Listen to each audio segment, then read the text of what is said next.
listening to Thriving Mindfully podcast with Ananda Leeke. Tune in and learn how you can be present, well, and the real you from the heart.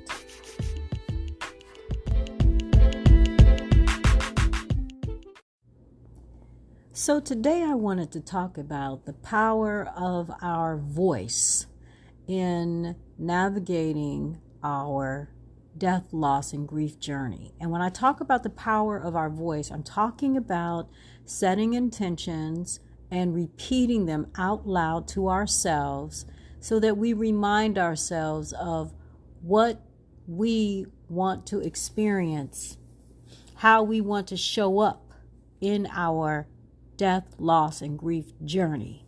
We can't control when death, loss, and grief occur, but we can prepare ourselves, especially if we're going through it, because these moments that come up are not things that we can schedule. They just happen. And I'm a firm believer in making sure that one has a grief self-care or a grief self-nurturing toolkit with 1 to 3 or 4 or 5 things that you can access immediately when you are experiencing death, loss, and grief in your spirit, your heart, your mind, your body, your life, your relationships, your calling, your career, everything. And the power of the voice.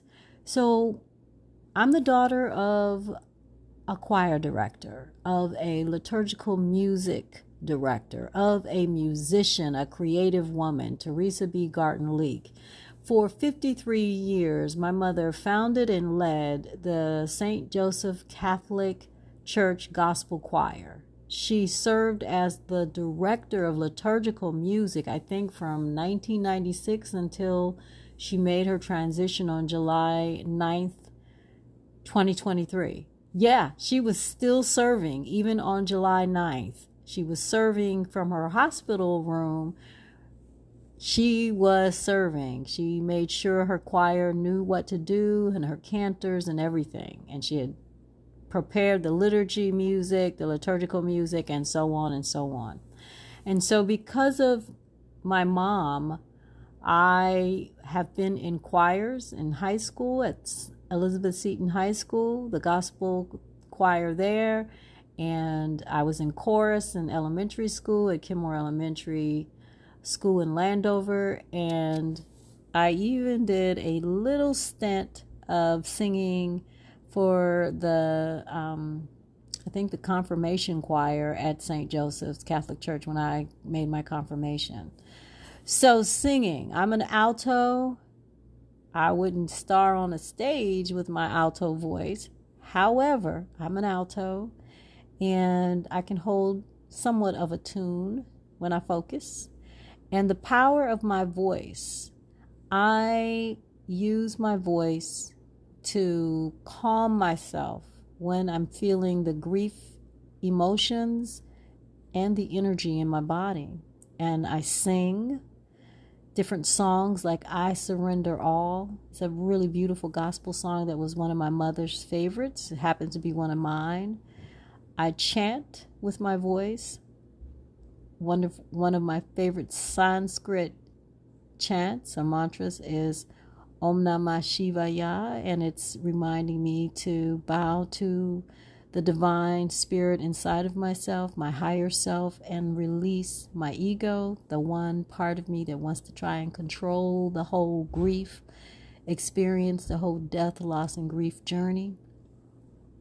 And then I use my voice in stating my intentions. For example, my intention for this year, and specifically right now for the spring season, is I continue to embrace thriving mindfully in my death, loss, and grief journey.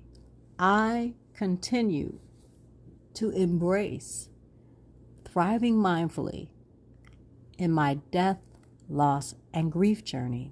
When I repeat that statement out loud, I'm reminding myself that I made a commitment to feel everything in my heart, to feel everything in my body, to surrender. That's what Thriving Mindfully is for me. It is a heart-centered approach to being present, well, and the real me. And part of being the real me is being vulnerable with myself, tapping into my practice of being soft as fuck with myself. That's slowing down and offering myself freedom today. That slow down is the S. The offer me is the O. Freedom is the F. That freedom is self-nurturing in the easiest, most available way that I can find in the moment. And the today is a reminder to practice it in the present moment, now. Not 5 minutes later, but in the now. Not 2 days later, but in the now, the present moment.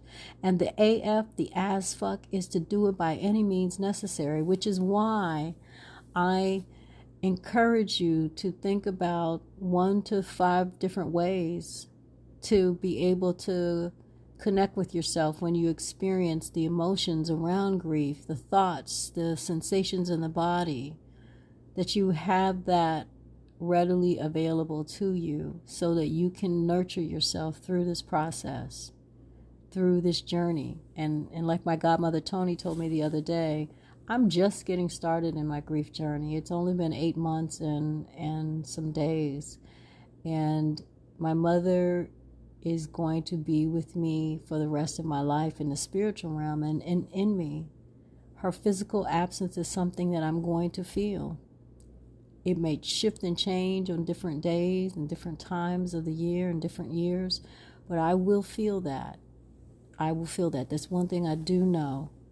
And as time goes on, there'll be other parts of the grief journey that will expand and include other loved ones. Not something that I want to look forward to, but it is something that happens to all of us. And so that's why I urge everyone to think about how they can begin to take care of themselves when they deal with death, loss, and grief, because these are changes that don't discriminate. They happen to all of us. They're huge changes. And so the other way that you can use the power of your voice, we talked about singing, we talked about mantra chanting, or if you have a certain statement that you want to say to yourself, that certain statement could be an affirmation. I have created some spring affirmations to help navigate my journey through death, loss, and grief, and they support my intention. I continue to embrace thriving mindfully in my death, loss, and grief journey. That's the intention. So the affirmations are positive statements written in the present tense to help remind the brain what I've committed to. And these statements, once I say them out loud and to myself, I start a practice, I start a habit, so when I get into some emotions with grief, whether it's anger, sadness, disappointment, frustration, bitterness, whatever it is, I can recall these things. The more that I practice them, the more that they become a part of me, a part of my internal architecture, if you will. They become seeds in my heart that I can go into my heart's garden, if you will, and pick them as flowers and use them. So these affirmations, it's 6 of them. The first one is, I claim and receive my birthright of grace as Teresa's daughter. I claim and receive my birthright of grace as Teresa's daughter. You can use this affirmation and personalize it for yourself and say, I claim and receive my birthright of grace, or as if you want to say your mom's name or your dad's name or a loved one or what connection you had with someone.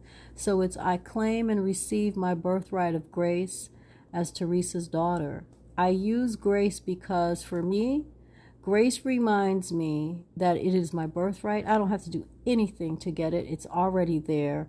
And it is my permission to give myself space and time and energy to do what I need to do to be the way that I need to be in my death, loss, and grief journey. Now, one of the things that I have also done with my affirmations is I paired them with Adinkra symbols. Adinkra symbols are from my ancestors in West Africa, the Akan people of Ghana. And on my father's side, my paternal ancestors, they are Akan. We found that out through African ancestry. My dad took a test during the early days of the pandemic, and we found out that we were from the Akan people as well as the Yoruba people. So the Adinkra symbols have been a part of my life for the last 30-something years, both in my creative and healing life and in my family life when we celebrate Kwanzaa and do other things. So there's a symbol that represents because of God or by God's grace. It is Nyami Inti, and I hope I said that right, and if I did not, please forgive me. And it looks like kind of like a leaf in a way, but like a flower, a long flower. But it reminds me of God's grace. And if you are a humanist or an atheist and you do not believe in God, Goddess, or you call your higher power something else, you can use the universe. We all are able to have that grace from the universe, from our ancestors. Tap into the grace and believe that you have received it. The second affirmation is, I fully feel the love and joy of being Teresa's daughter and the sadness and anger and other emotions caused by her transition. I fully feel the love and joy of being Teresa's daughter and the sadness, anger, and other emotions caused by her transition. Now, if you want to personalize it, you can say, I fully feel the love, joy, sadness, anger, and other emotions caused by the death, the loss, or the grief. This affirmation is connected to the Akoma Adinkra symbol, which is the heart, and it represents love and joy. And for me, what it reminds me of, every emotion that I feel as I navigate the transition of my mother to ancestorhood, all of it comes back down to the love and the joy that I have as Teresa's daughter. All of it. The relationship that we had while she was in the physical realm and the relationship that we are building as we move into her serving as my loving, wise, and well ancestor. The love also creates space for me to feel all of the emotions, to claim all of them. I haven't always been the best of claiming the anger emotion. That's something that I have struggled with. But it allows me that space so that I don't put pressure on myself to try to be perfect and to not express the anger, the sadness, and any other emotions caused by my mother Teresa's transition. The third affirmation is probably one of my favorites. It lets me conjugate one of my favorite cuss words, if you haven't figured that out yet. This affirmation is, I am soft as fuck with myself because I deserve to slow down and offer myself freedom today as Teresa's daughter. I am soft as fuck with myself because I deserve to slow down and offer myself freedom today as Teresa's daughter. If you want to personalize this, you can say, I am soft as fuck with myself, or I am soft with myself because I deserve to slow down and offer myself freedom today.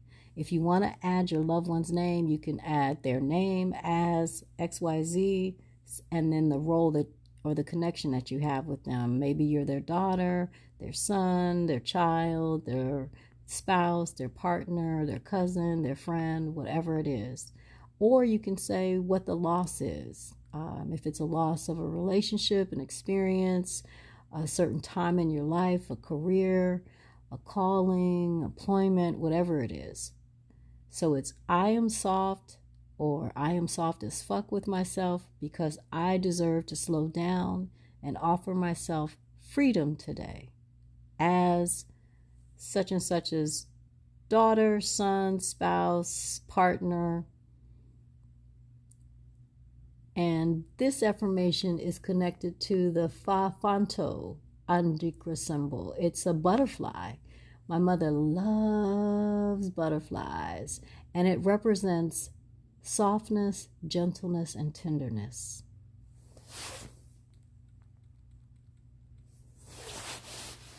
The fourth affirmation is I give myself loving kindness, compassion, non-judgment, patience, and forgiveness as I navigate the twists and turns of my grief journey as Teresa's daughter.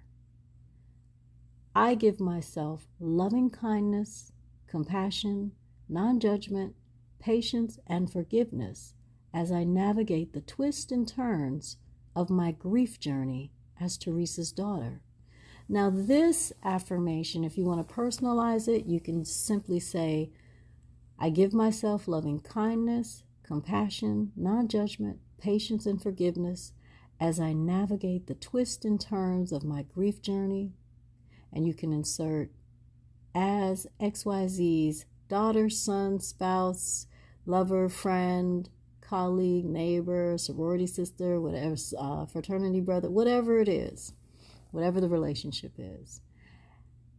Now, I want to point out that the loving kindness, compassion, non-judgment, patience, and forgiveness are the big 5 self-care vitamins that I talk about in my work with the Grief in You retreat series and in the Thriving Mindfully Academy and with coaching clients. 5 self-care vitamins. We've been talking about this for years, and I have found in my own personal practice to have a gift to remind myself that I give myself that gift of loving kindness, compassion, non-judgment, patience, and forgiveness really helps as I navigate moving in and out of the grief, feeling the loss, experiencing the death, the different deaths of things in my life. I can't tell you, so many times I have beat myself up. I've even shamed myself for not being able to soldier up, to woman up, to keep it moving. It's the conditioning that I have received in this white, patriarchal, male-dominated capitalist society. Yeah, I put it all out there. This system, it doesn't give us room to be practitioners of loving kindness, compassion, non-judgment, patience, and forgiveness. And so I emphasize that as a self-care collection of vitamins. I call them the big 5.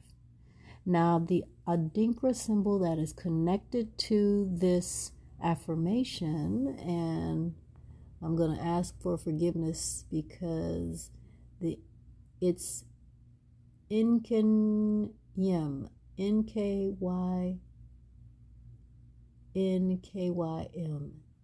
Inyenkim. I hope I said that right.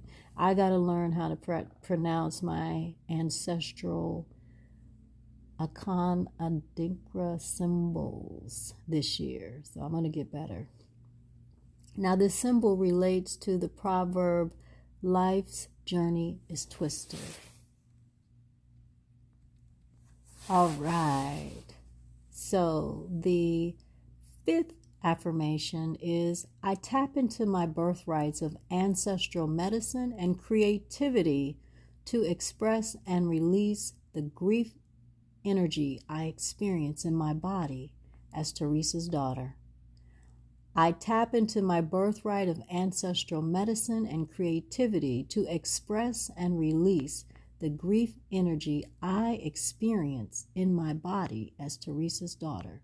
Now you can personalize this affirmation and share what you're tapping into to express and release the grief energy that you experience in your body as XYZ's son, daughter, child, niece, nephew, grandparent, mother, father, lover, spouse, partner, colleague, sorority sister, fraternity brother, whatever the relationship is. So you can say, I tap into my birthrights of whatever you want to claim. I say ancestral medicine and creativity to express and release the grief energy I experience in my body as XYZ's daughter, son, so on and so on. Now, I do want to talk a little bit about ancestral medicine. Ancestral medicine is something that I've been working with for many years, but in the last couple of years, I've been able to identify it and really see its power in my life through my work with an ancestral healing coach, Jamari Michael White. From 2022 to 2023, we worked on healing my ancestral lineages, both on my Mother Teresa's side and both with my my father John's side. So we were able to heal all of the unwell ancestors. So now I can call on the loving, wise, and well ancestors. And I'm making this point because for so long, since about 1992, I began calling on my ancestors. That's when I really got in touch with, oh yeah, I can call on my ancestors for help. The thing that I realized while working with Jamari Michael White, my ancestral healing coach, is that I have been calling on unwell ancestors to help me. That having that realization really woke me up, because it made me say, well, no wonder some parts of my life were hanging in the balance in terms of seeking their help, because they were unwell. There are loving, wise, and well ancestors that we all have. I encourage you to explore ancestral healing. Do a search, see what's out there. Ancestral medicine for me, the way that I define it, is the love, the protection, and the wisdom that our ancestors, the loving, wise, and well ancestors, make available to us. They're our birthright. We don't have to do anything for it. They have lived so that we might have greater and better. That ancestral medicine that they have for us is our birthright, and it is also one of the greatest gifts that we've been given. Now, I also say in this affirmation, I say, I tap into my birthrights of ancestral medicine and creativity to express and release the grief energy I experience in my body as Teresa's daughter. Now, I chose creativity because a lot of my healing work has come through my creative gifts of writing, poetry, journaling, stories, prayers, affirmations, intentions, mantras, love letters, drawings in my sketchbook, artwork with my wire sculpture. Over the years, it's been paintings, abstract paintings. Oh my gosh, so much has come through my creativity, my healing. So that's why that there's the creativity. Now, the Adinkra symbol that is connected to this affirmation is Anansi Intintan, and I hope I said that right. It's Ananse, Anansi, and then it's Tentan. It's Ntentan, and forgive me for mispronouncing it. This is a spider's web, and it represents wisdom and creativity. That part of the ancestral medicine. the wisdom, and then the creativity that I tap into. And then, of course, the love and the protection from the ancestors. The last affirmation is I lean into and give thanks for the abundance of ancestral love I receive as Teresa's daughter. I lean into and give thanks for the abundance of ancestral love I receive as Teresa's daughter. You can personalize this affirmation and say, I lean into and give thanks for the abundance of ancestral love I receive, because when a loved one passes, they become our ancestor. So if you feel comfortable saying ancestral love, fine. You can also remove ancestral and just say the love, because our loved ones still love us even when they pass on. And there's just more people to love us on the other side, or in heaven if you believe in heaven. The Adinkra symbol that is connected to this affirmation is Bese Saka. It is a bunch of kola nuts, and it represents abundance, togetherness, and unity. So that's all I got for you today. I encourage you to find ways to nurture yourself. Take some pages out of my self-nurturing, self-care toolkit, or find some things on your own. Either way, nurture yourself. Find 1, 2, 3 ways that you can do without having to spend any money, that you can do right where you are, so that you know that you have them. All right, y'all. I will talk to you next time. Tune in to some Ananda commercials that will invite you to work with me if you feel called to. We've got the Grief in You retreat series all year long in 2024, and some other things that we can do together if you feel called to. Have a beautiful, beautiful rest of your day, and thanks for tuning in. Bye.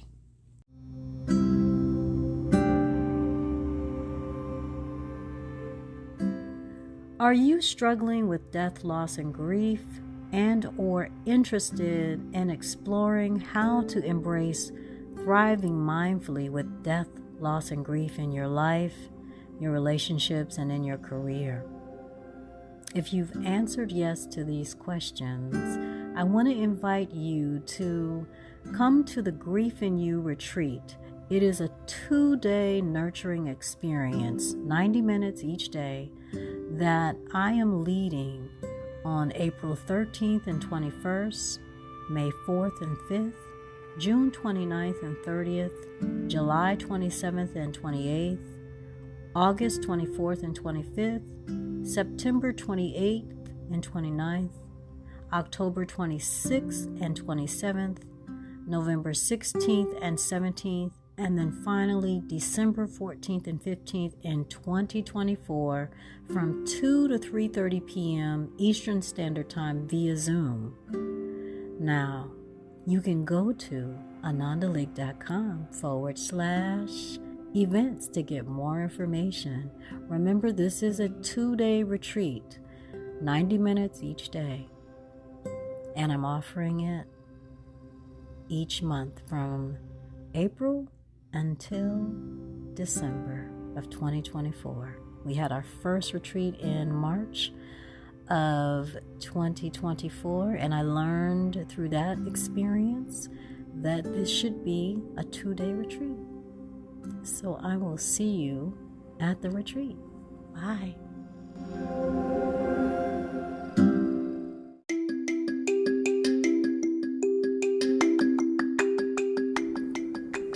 One of the best ways to develop your own understanding of human design is by getting a reading, by getting a coaching session. And so that's what I'm offering as your human design doula. Go to anandaleeke.com/human design to learn how we can work together.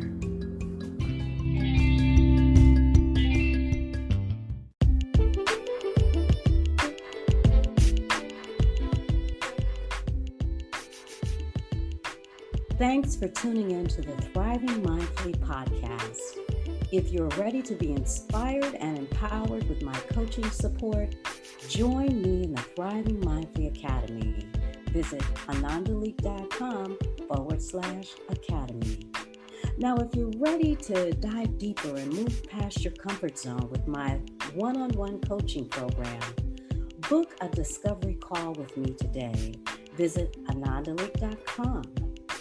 If you need something juicy to read, check out my 3 mindfulness books: Love's Troubadours, a self-love and yoga-inspired novel; That Which Awakens Me, a mindful creativity memoir; and Digital Sisterhood, a mindful technology memoir.